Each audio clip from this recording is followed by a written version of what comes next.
friends. How are you today? My name is Miss Sally, and I brought my book bag. Shall we see what story we have today? Oh, it's one of my favorites. Harry by the Sea by Jean Zion and illustrated by Margaret Graham. I love the stories about Harry the dog.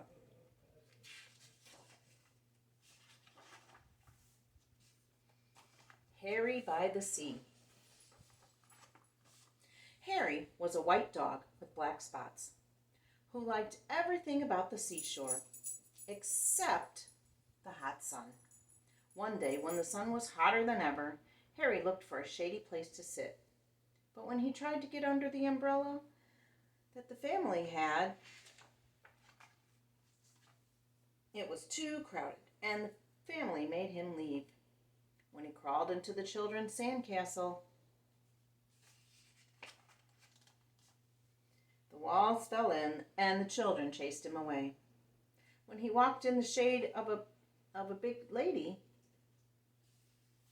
she's got a big shadow, she became angry and made him stop following her. "Get lost," she said. She was very annoyed.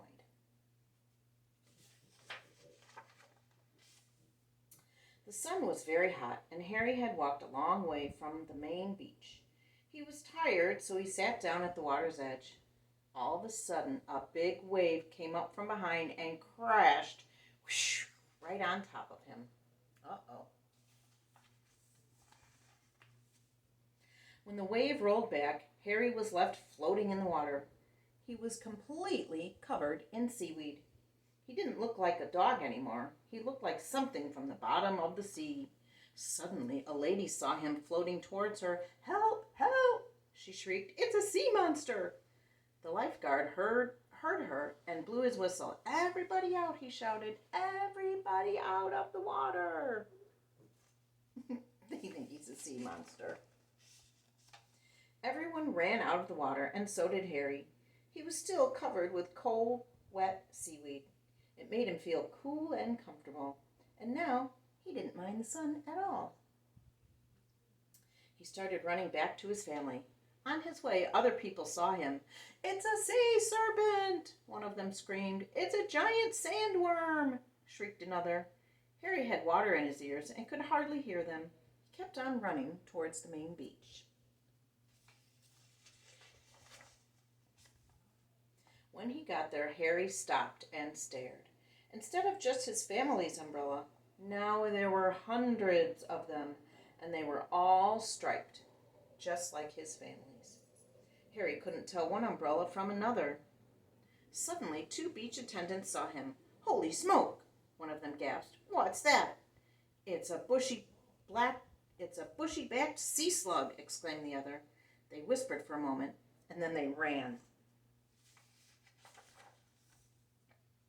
Harry went from umbrella to umbrella, but he couldn't find his family.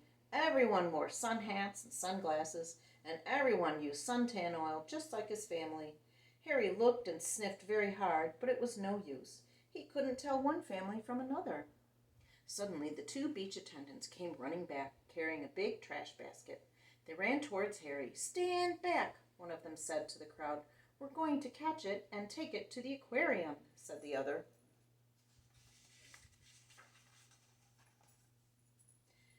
Then they tiptoed right up behind Harry, raised the trash basket over his head. Harry didn't know the beach attendants were behind him, and he was listening to something. He thought he heard someone calling his name. There it was again.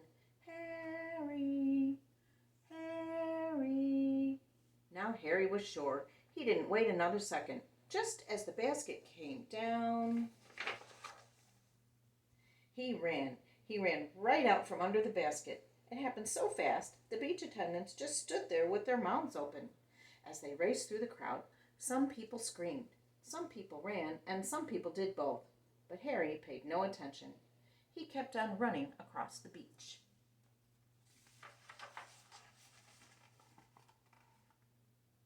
When he got to the hot dog stand, he stopped and barked happily. Behind the counter, the hot dog man was shouting. It was his voice that Harry had heard. But Harry had water in his ears and couldn't hear very well. The man wasn't shouting Harry, he was shouting, "Hurry, hurry, hurry, get 'em while they're hot." Harry still thought the man was calling his name, and he barked and jumped with joy. He jumped so much that suddenly all the seaweed fell off. When the crowd saw that Harry was a dog, they gasped. They could hardly believe their eyes. All at once, Harry began to jump higher than ever. He saw the children, and they were running towards him. "Oh, Harry," they cried, "we heard you bark. We've been looking for you all over." Harry was so happy, he did a little dance. You know what? I have a friend here with me today. Sorry to interrupt my story. I just want to show you. This is my friend. And guess what? His name is Harry too. Say hi to my friends, Harry. Hi. Isn't he cute? He's not my puppy. He belongs to my friend. But we're babysitting him. All right, I'm going to finish my story now. Oh, yeah, it's okay. He's going to lay down right there. Oh, he was so happy, he did a little dance. The hot dog man was very grateful to Harry for bringing the crowd to his stand. He sold all the hot dogs he had, and he gave Harry a free hamburger. The lady who had told Harry to get lost came along and bought him a cold drink. "You're no sea monster," she said. "You're just a lost hot dog." Everyone laughed, except the two children. "He's not lost," one of them said. "He's our Harry, and he's our friend." Then they hurried off to join the rest of the family. The next time Harry's family went to the beach, they brought a new umbrella. Harry liked this one very much. It was white with black spots. No matter how crowded the beach became, it was easy to find, but best of all, it was big, and when the sun got very hot, there was room underneath for them all. I hope you liked my story today, and I hope you liked meeting my friend Harry. I sure had fun reading to you. I'll see you next time. Bye.